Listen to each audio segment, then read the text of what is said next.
Every year for the past decade, our countryside has been drenched with around 30,000 tonnes of pesticides. It seems that not all of that has hit the right mark. I'm imprisoned in my own home because the farmers never seem to stop spraying or spreading pesticides, so it's impossible.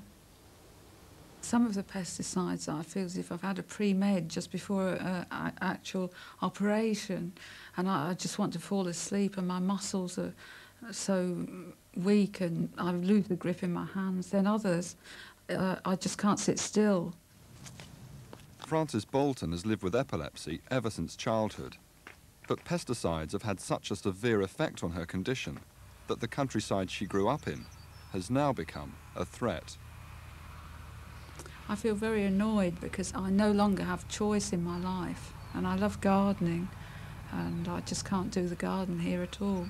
And I really don't want to leave, but I'm forced into it because of the pesticides. I have to go and live in a town now. Each year, without fail, a significant number of people are overexposed to pesticides, often with serious effects. Aerial spraying is responsible for some of the worst cases, and because of this, has dramatically declined in recent years. But that puts a greater burden onto tractor spraying, which is not always more accurate. It was a spring day in 1990. I came down here with the JCB to clean out the river and heard a tractor in the background. The spray of some description came across. Of course, the wind was from the northeast and there was virtually no leaves on the trees to act as a barrier. And we felt uncomfortable within our lungs. I had a loss of breath and a chestiness and a lot of coughing, and I did not feel well at all. Within 10 days, Mike had been admitted to hospital, seriously ill.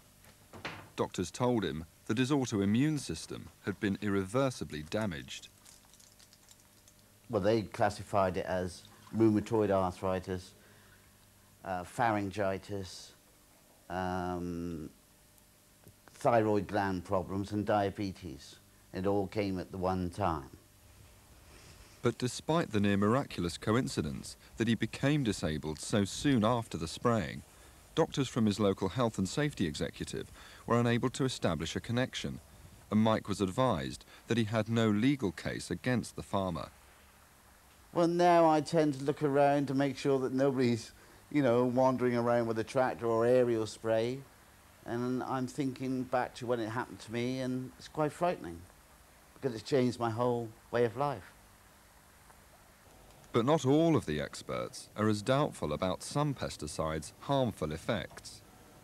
Pesticides certainly can cause long-term damage.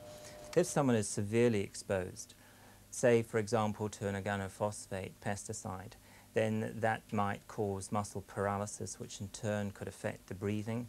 So you would have a lack of oxygen getting around to the brain and to other major organs. And so you could have a failure of those, which would have a consequence for the long term. The responsibility for investigating poisoning incidents lies with the Health and Safety Executive. Their figures show that there were just 43 suspected poisonings last year.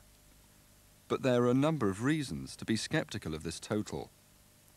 Despite intense criticism of staffing levels, there are still only 171 inspectors to cover the whole of mainland Britain. And for GPs to report an incident depends on recognising pesticides as a possible cause. Unlikely with a system which gives doctors just 2 days training on pesticides out of 4 years.